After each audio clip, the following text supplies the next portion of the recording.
The importance of an onboarding plan. You've enticed your new employee to join the team, and you've gone to quite a lot of effort to do it. Think of all that you've done to source that candidate, to interview them and vet them and put them through that whole process, and now they're with you. And these first few days are going to set the tone for their time with you.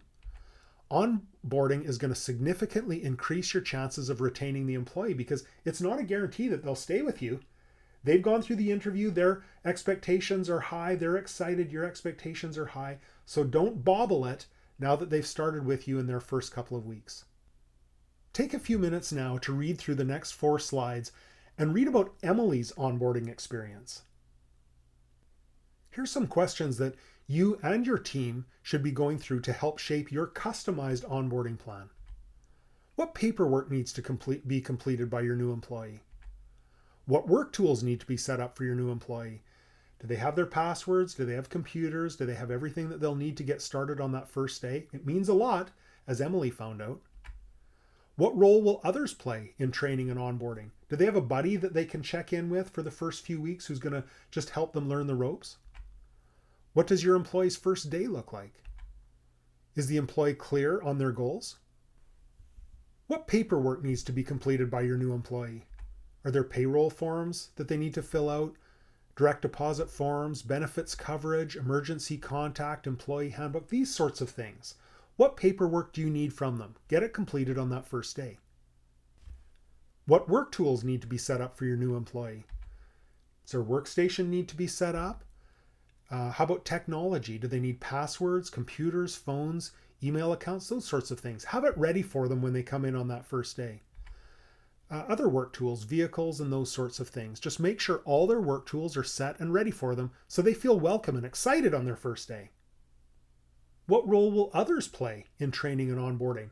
It's not just your job, they have to work with a team as well. Who does a new employee need to spend time with? Make a list. When will time with these people be scheduled?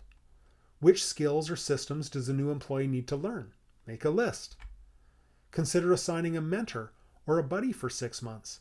I find that this is a really good way to approach onboarding because it's got a human touch to it, and they know that there's someone that they can contact who's going to help them through the ropes for those initial few months. What does your employee's first day look like? They need clarity on job duties and responsibilities. They need introductions to their coworkers. Outline their role to coworkers before that first day to avoid team questions or resentment. The first week's a critical time to set the right tone and to retain your new employee because, as we've discussed already, just because they've gone through that interviewing process, just because they're excited about the new role doesn't mean they'll be with you on the second week. Is the employee clear on their goals? See, now you can use the job scorecard that you developed at the beginning of this process to build a 30, 60, 90-day plan. You're just taking those 1-year key results and you're reducing them to the first quarter, first month, second month, third month. So here's how it might look to go from the job scorecard to the 30, 60, 90. Let's take one key result area. So the job scorecard key result area was to sell $500,000 in new product in Texas within 12 months. That's from that original job scorecard that you built before you even met the candidate or sourced that person. So here's what the 30-day part of the 30, 60, 90-day plan would look like for that one key result area. In 30 days, spend 5 days in the factory familiarizing yourself with how the product is made. Travel the territory with the sales manager to meet existing customers, and build a comprehensive Texas prospect list under the direction of the sales manager. So now they've got a 1-year key result area plan, and they also have, here's what's going to happen in the next month. And they're going to feel really secure knowing that, okay, I've got some direction and focus. This is where I should be going and what I should be doing.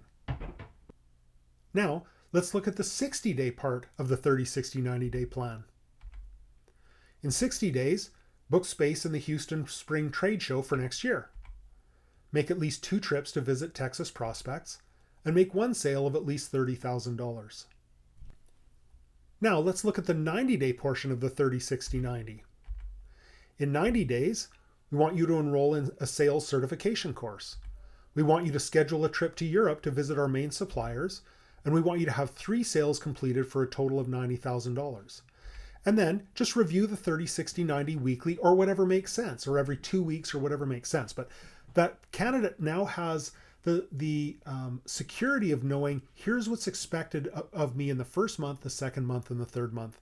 And you're going to really increase retention and increase their productivity too. Here's what you learned in this module. You learned how to integrate your new employee into their role and into your company's culture. You learned some questions to ask to shape your customized onboarding plan, and you learned how to use the job scorecard to build a 30, 60, 90-day plan. Finally, let's recap what you've learned in this course. Boy, did we cover a lot of material in this course. Here's what we covered. First, how to build an organization chart. Then, how to build a job scorecard. How to source candidates. How to use an application form. How to do a screening interview. How to do an in-depth interview, how to do reference checks, and how to build an onboarding plan. I hope that you're going to use this to find much better quality candidates. And I think that you can see now, these are things that you cannot learn in a local college or in a university or from a textbook. So good luck as you improve your game and hire some great A players for your organization.